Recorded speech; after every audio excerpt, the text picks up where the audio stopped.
different order. That's not faith in the universe. That is blind faith. You're bringing me an evidential argument. Yeah, of course. And that's not the reason why you're Muslim. You're not a Muslim I am. because You don't know why I'm Muslim. of evidential arguments. Yeah. You're Muslim because of the transcendental argument, which is belief in a being that you I'm a haven't Muslim seen because before. I believe that there is one God, Allah, and that Muhammad, upon him peace, is the messenger of God. That's why I'm a Muslim. I believe those two things to be absolutely That's true. my point. You haven't seen God though, yet you believe. I don't need to have seen him to believe, because God is not an object. You see, I'm a creature in this space-time continuum. All I can see are trees, you, and everything else. God is not an object in our universe. He transcends the universe, as you've already said. So it's not right. It's not right to ask me, have I seen God like I've seen you? It doesn't work like that. But the evidence of God's existence as a transcendent creator is all around us, and that I deduce he exists. It's different. That's a philosophical God's argument. not like us. That's a philosophical It is. argument because of cause and effect. Because they're Contingency, actually. It's technically called contingency. Because there is beings, because there is creation, that means therefore there's a creator. That's not quite, I'm saying the evidence is of design. A designer implies... That's a philosophical argument. Sort of. Design, as we see all around, implies a designer. And a designer must have will, intelligence, consciousness, on an unbelievable scale, who created all this. So we can deduce the characteristics of God, attributes of God, by the universe himself. That he is immensely powerful, that he is immensely amazing in that he can create this universe, that he, and so on. We can go so far. Revelation takes us a lot further, of course, about all the attributes of God. So, and other things like the unseen. We don't know about, for example, angels and the afterlife, except that is revealed to us. What I'm trying to say is, you believe in these things, right? Science can't prove these things. No. Because they're beyond human testing. It's beyond science. And that's what I'm saying, they're transcendental. Yeah, so in that sense. My thing to you is that we have an innate feeling. Disposition? Yeah, disposition an innate feeling to believe in something, even though we haven't seen it. Exactly. And my point to you is that we're on the same boat. Oh, in that sense, yeah, I think we are. But when it comes, what triggered this whole discussion off was your belief the Bible is reliable, even though we haven't. I wasn't talking about the Bible. I was talking about. We were talking about manuscripts, weren't we? No, I was talking about faith. Faith in the. Yeah, you said you have faith in the Bible as reliable, without any evidence that goes back to the time of Jesus. And you said something about manuscripts. You brought up this manuscript. Yeah. I'm not evidentialist.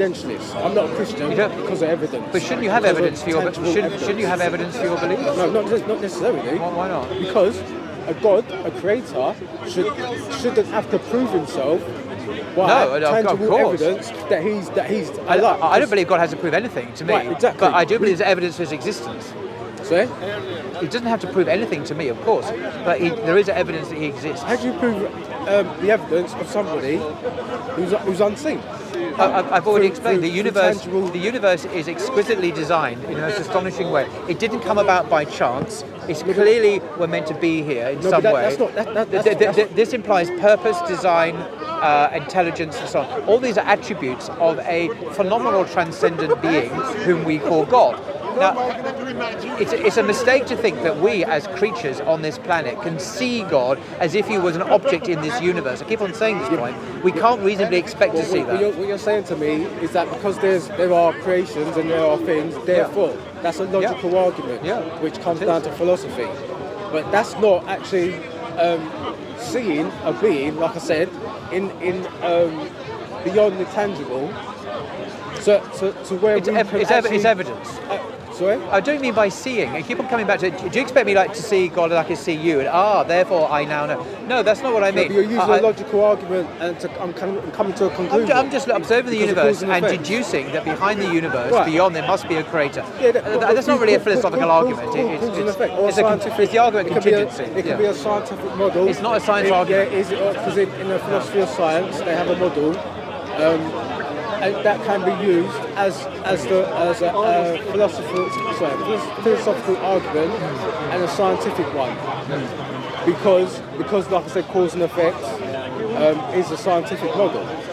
Yeah, I'm not talking about cause and effect though, because that's the thing within the universe. I'm saying Isaac Newton. Yeah, because there is creation, therefore. So you're coming to a logical argument and a scientific argument. It's not really a It's not really a syllogism. But you haven't. It's looked at It's God. not really a syllogism. It's not a logical argument. Not a syllogism. You know, where you have a premise and then a conclusion. It's not a syllogism. What it is a syllogism, which is an argument in logic. It's not a syllogism. It's not a philosophical argument. Syllogism is logic from the self, right?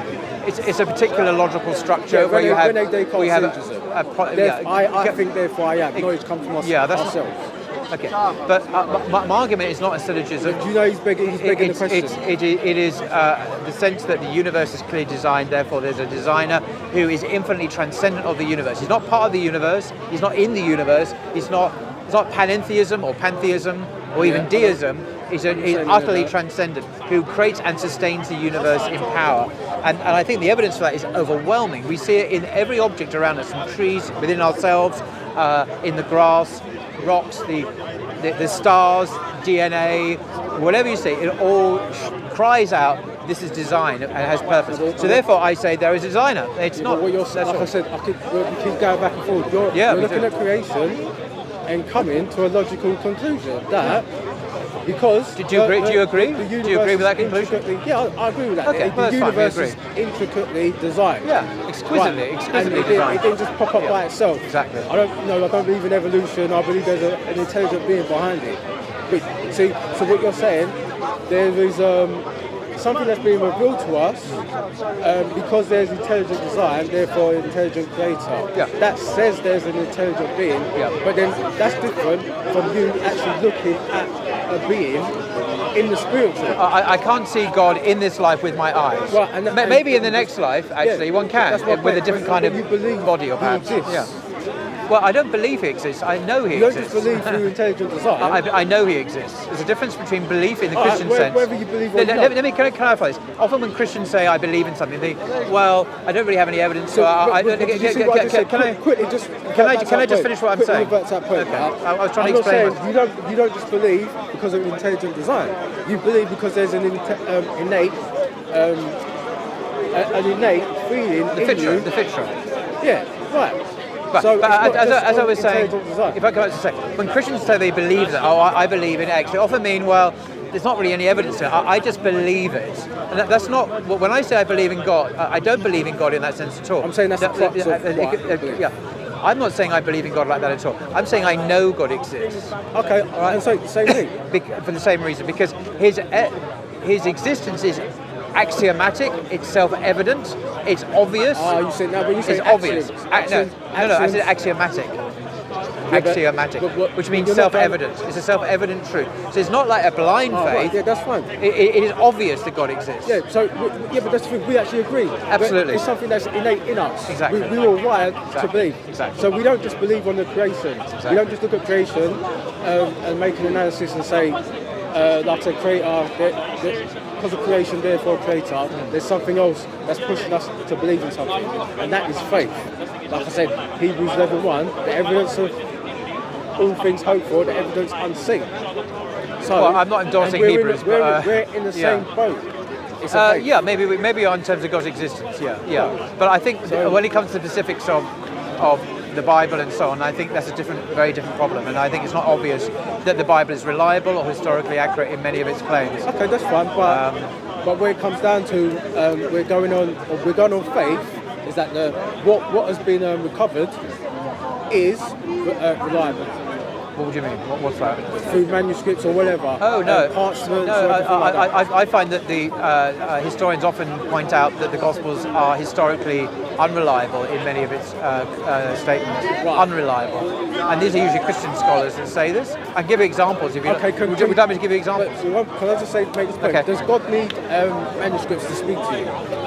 Well, of course not, but I'm not sure what has God got to do with those manuscripts? But then why are we talking about manuscripts when we have an innate belief anyway? So we can believe in God without manuscripts. So it's kind of irrelevant to go. No, it's not. To go down that evidential argument when we both believe transcendentally. Because there's a difference between our common agreement, which is great, that God obviously does exist. Right. But when it comes to other beliefs, like, for example, are the Gospels historically reliable? And that's a different subject entirely than I think Christian scholars that I've read anyway. Many of them would say they are very unhistorical and unreliable stories in the Gospels, and to do with historical reasons and textual reasons. Which is evidential argument. I know you like that. I know you like that phrase a lot, but that's not really my phrase. I can just say I believe in what they. Let me give an example of a manuscript. So in the earliest Gospel, the Gospel of Mark, we have some resurrection appearances of Jesus. But scholars have discovered that these resurrection appearances were added by scribes much later than the Gospel of Mark. How do we know that? Because we have today we have very early manuscripts like the Codex Sinaiticus, which do not contain these stories. They were added in the 2nd century. I've read about the Sinaiticus and the Sinaiticus. They don't have those resurrection appearances. They're missing. I don't actually trust those codexes. I actually believe those to be corrupt. They were written by corrupt people. Well, who wrote the Codex Sinaiticus? It was written by members of the Alexandrian sect. What Alexandrian sect? The Alexandrians. Who actually wrote the Codex out then? Who commissioned it? Long story short, it was written by a group of people and they were corrupt. They were actually members of a cult. No one actually knows who commissioned it and wrote it. No one actually knows. No, if you go to the British Library and no one actually knows who wrote Sinaiticus. No one knows who wrote it and commissioned it. People can guess. Some people say Emperor Constantine because it was around that period. One of a whole set of Bibles that he allegedly commissioned. Maybe, but we don't know. If you ask the experts at the British Library, when you look at the exhibition, you can go there tomorrow morning, you can look at and see the exhibition. They don't know who wrote it. They don't know who commissioned it.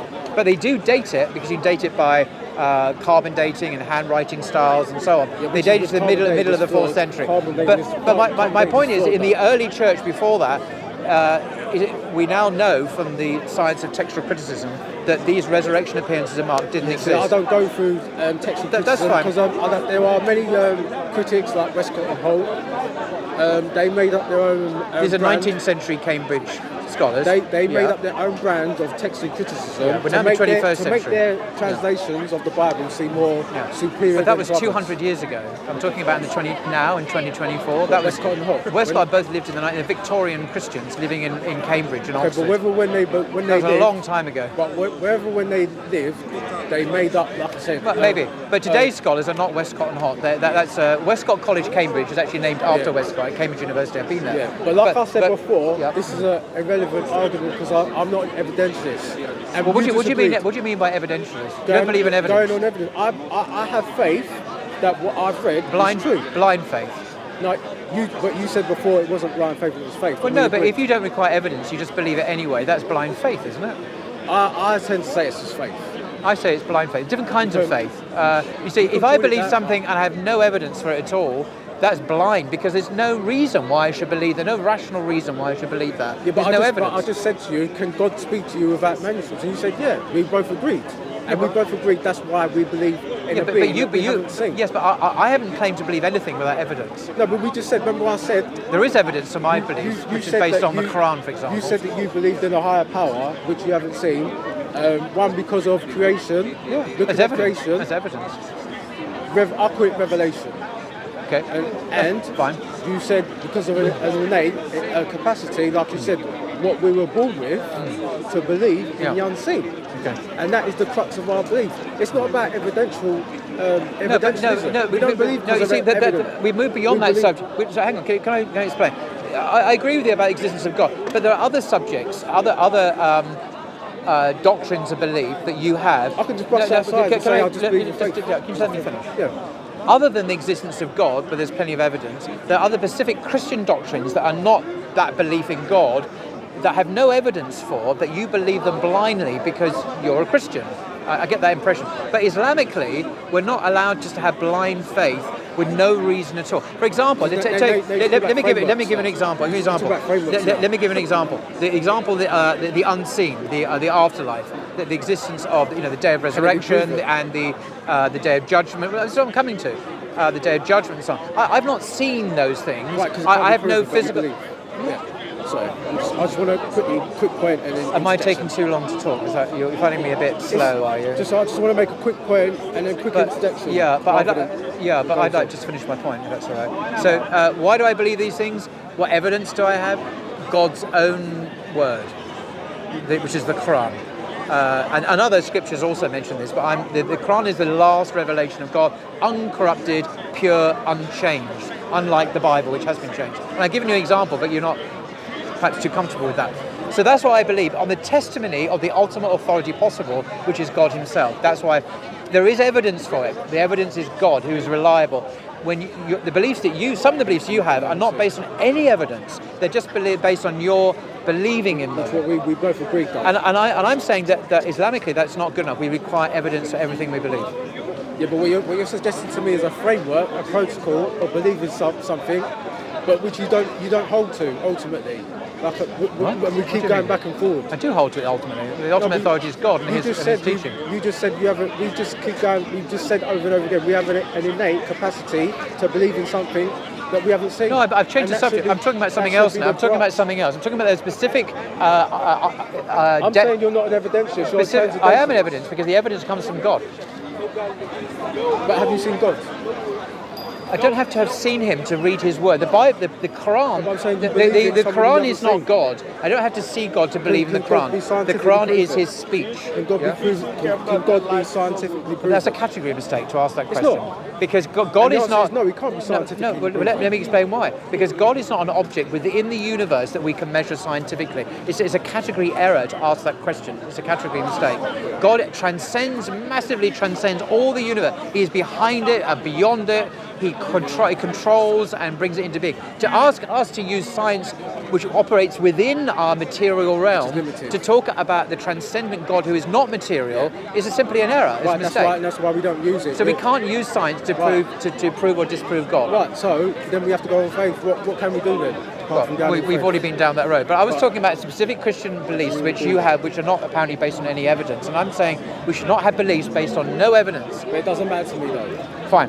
Because, like I said, because you could be, yeah, but you see, the danger then is you're believing stuff that isn't true because just on your whim and your wish.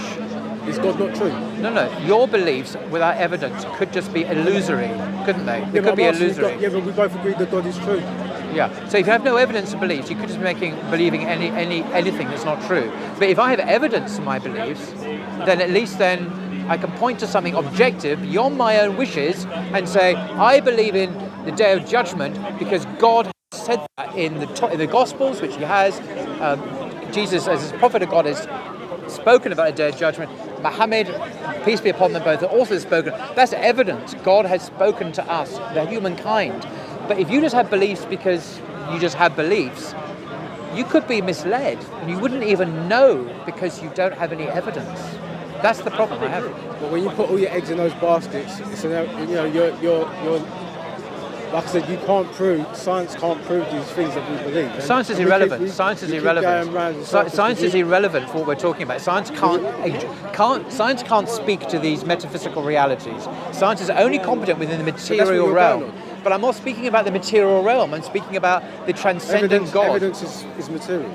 No, there's non-material evidence. There's spiritual evidence, which is special revelation which God has given us. Yeah, exactly. So that's science has nothing to say about that. It can't speak to that because it's to do with quantity and. I'm not using science as my atomic bomb. Right, but you're mentioning faith as my atomic bomb. Yeah, but you keep on mentioning science as if that's relevant to. No, that's what you're going on. That's what I'm saying. You're going on science. No, you're going on physical things that can be, which is.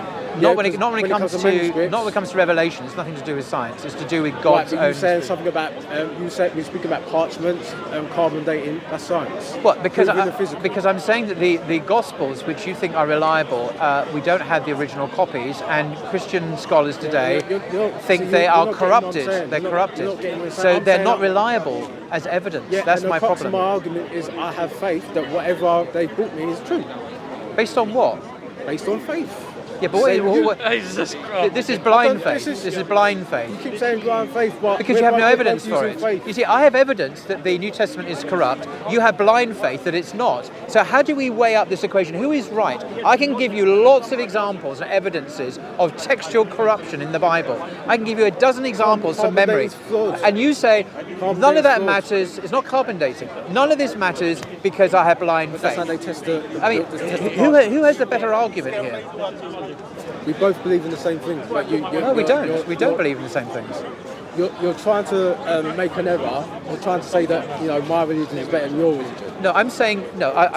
I'm not saying that. I'm saying that your blind faith in texts is, according to your own scholars, misplaced. That they say there's corruption in the Bible. Even the Bible says it's corrupt. In Jeremiah chapter 8, verse 8, Jeremiah the prophet himself, you can Google it now if you want, he talks about the lying pens of the scribes, the Jewish scribes, who had changed the Torah. It actually says that in the book of Jeremiah, chapter 8, verse 8. Google it now or look it up.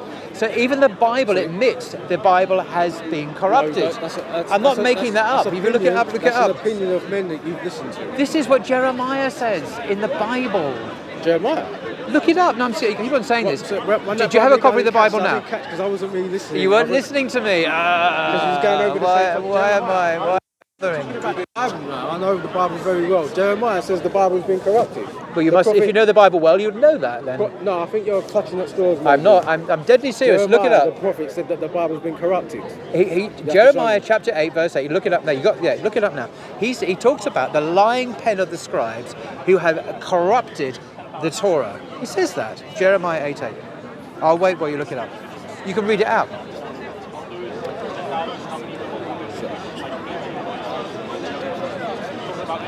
Jeremiah 8. Chapter 8, verse 8. Yeah. Do you want to read it out?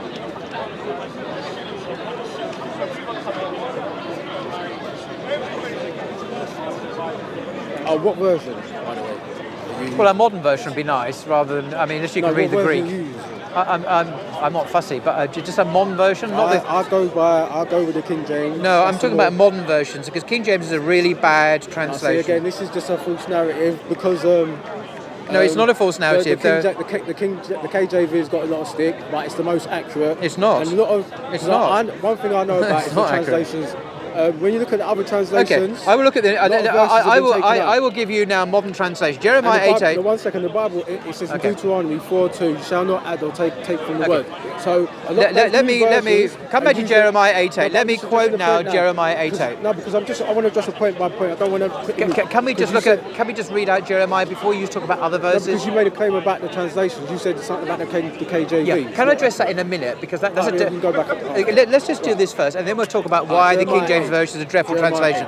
Now, the New International Version, which is the most popular English translation amongst evangelicals, says, well, whatever, is a very popular. Will you just let me read the verse, please? And then we'll read other verses of the same verse in different translations. This is Jeremiah. How can you say we are wise, for we have the law of the law? This is the Torah. When actually the lying pen of the scribes has handled it falsely. But my version doesn't say that. Well, fine. And now there's another translation, the NRSV, which is the gold standard for academic use in England. Don't say no, let me read it. How can you say we are wise? And the law of the Lord is with us. This is the claim. When in fact the false pen of the scribes has made it into a lie. It's textually corrupted. KJV doesn't say lie at all. Well, look, the English Standard Version has made it into a lie. Twisted it. Here we are. This is the New Living Translation, a very popular. How can you say we are wise because we have the word of the Lord when your teachers have twisted it by writing lies? Number one, I don't go by those versions because those versions are corrupt. How many? I'm going through all these versions. Relevant to me. Okay, the New Century Version. You keep saying we are wise because we have the Torah, but actually, those who explain the scriptures have written lies with their pens. You can go through as many versions as another one, the false pen of the scribes have wrought falsely, have made it with falsehood. This is all talking about the textual corruption of the Torah. No, the pens have not written what is true. From the corrupt versions. So have made it into a lie. Let me explain to you why the King James Version is the worst of all modern translations. Okay, well, my version. What does your version say? It says, how do we say we are wise and the law of the Lord with us? Yes. No certainty in vain made he it. The pen of the scribes is in vain. Yeah, it's not very good English. We need modern English. This is 400 years ancient English. We need modern English. So if you read modern translations, I don't know, but they're user friendly, and what they are. The NRSV is not user friendly. NIV is dynamic equivalence, phrase for phrase. Yes, it's not a literate. The NRSV. Do you know about the New Revised Standard Version? So what they've done is phrase for phrase. Is your argument that all modern translations are unreliable? Is this your argument? Yeah, most of them. Yeah. You read Hebrew and Greek, do you? King James Version. You read Greek and Hebrew, do you? I have the Hebrew translation. No, can you read Greek and Hebrew? I can't read it, no, but I don't need to. So you can't actually personally tell whether or not these are reliable. So why do you think they're unreliable if you can't read the languages they've taken as well? verses out. That's what I'm saying. They've taken verses out. Such they've as? taken paragraphs out. Because there's so much corruption. Numbers. They've taken out the Trinity verse in 1 John 5:7. In your King James version, it has the Trinity version. Hang on a second. But that's not in any early manuscripts. It's not in any. It's been taken out. Earlier manuscripts. No, it's not in any early manuscripts. And the new versions have taken it out. Okay. Is it in the Codex Sinaiticus? No. Is it in the Codex? I don't trust the I don't Codex. care if you trust it or not. You see, I'm telling you what the experts say this is the earliest. They're not experts. You know, that's very vain to say. Okay, the Codex Vaticanus. If you look at all the early manuscripts, you will not find that verse in it. Why is that? Yeah, because they've taken it out because of. What's the earliest verse? I believe. What's the earliest manuscript that has the passage in it? Then there were 8 manuscripts, 8 early manuscripts. Yeah, what's the date? What's the earliest date of the earliest manuscripts that has the 1 John 5:7 in it? We're in the 1st century. First century? Yeah. We don't have any manuscripts from the 1st century. We have nothing from the 1st century at all. No, but nothing. That doesn't mean they didn't exist. No, they just don't have them. I asked you what the earliest manuscripts were with 1 John 5:7. You refer to a century where there are no manuscripts at all. I don't know exactly how old. Okay, I think that this shows that you don't really know about the subject. To be funny and be honest, you don't really that's know not about the crux of my belief, though. Okay. I said I'm not an academician. I know. And like I said, one thing I do know about is the translations, and the NIV you say you're not, is corrupt. You say you're not evidentialist, but you're dealing in evidences now. Your very argument is premised on evidences. But when I asked you for evidence, you said the 1st century. No, because I believe but there are in no the manuscripts in the 1st century. I have faith in the King James Bible. Okay. It's blind faith. Blind faith. Faith, like we both had. Because all the earlier manuscripts do not have the Trinity verse in it. And do you know what's interesting? The early fathers. No, the King James. Let me just finish. Is the earlier? Okay. Has the early Let me just manuscripts. finish. It's not just that the early manuscripts don't have the Trinity verse in. It's not just that. It's also the early fathers. No, the later manuscripts don't have the. No, you're interrupting me. No, don't correct me while I'm talking. No, because you're saying something that's wrong. Though. You don't. Will you let me finish? Just indulge me for 1 minute instead of correcting me, all right? No, this is a quick correction because you said that the can you let me finish? Right, let me finish. You're saying that the early manuscripts. I know you disagree with me. Have the common Yohammer. Can you? That's what I'm saying. Will you afford me the dignity of not interrupt? KJV. Will you just let me speak uninterrupted for 30 seconds? Will you do that or not? Or you're just not going to let me? You're going to interrupt me? No, but the thing is, Muslims. You see, Muslims are like that. Yeah. No, what they do you're now going to make a racist, Islamophobic comment. No, what they say you're saying something wrong, so I'm going to interrupt. Okay, I'm not Muslims in general. I'm just me. Debate. I've only done it just now. Okay, will you let me finish? Right, I'm going to just be patient for 30 seconds and don't interrupt. Right. No, there is no early manuscript, Greek manuscript of the New Testament that has 1 John 5:7 in it. Secondly, and as importantly, no early father, no theologian or bishop or writer in the early church ever quoted this verse or referred to it in their commentaries about 1 John. It is simply unknown in the ancient world. No one knew about it. Not only was it not in the manuscripts, but no one, Irenaeus didn't know about it, Augustine didn't know about it, Justin Martyr didn't know about it, Tertullian didn't know about it, Chrysostom. I could go through a dozen or more early prominent Christian biblical scholars. Origen didn't know about it, the great biblical scholar Augustine. No one knew about this verse. And you expect me to believe that it was there all along and no one knew anything about it? Okay, fantastic. 8 manuscripts. Okay. What? Dated from when? Dated when? I don't know. You don't know. There are no early manuscripts that have it. I do know. You don't know. I do know. Why? Because I can tell you the manuscripts. So maybe the they Codex didn't find Sinaiticus is not in there. The Codex Vaticanus is not in Just there. because they didn't find it doesn't mean it doesn't exist. But no one knew about it. If it existed, why did no one quote it in their commentaries in the early church? Why did Augustine suddenly forget to mention 1 John 5:7? Seriously, I don't why? go by what Augustine says. Well, I do. He never knew about it. He's a Roman Catholic. No, and he's corrupt. Okay, but you're not being serious now. If you're making this up, he's not one of the. Why did no one quote the verse if they knew about it? Can you answer my question? Why did no one of your choosing? You can pick anyone you like. Yes, no one knew about it. I'll have to look into that. Exactly. Have a look into it, and then you will realise that it doesn't exist. 1 John 5 said no one quotes from it. Look into that and come back and talk to you about it. Very good. I appreciate that.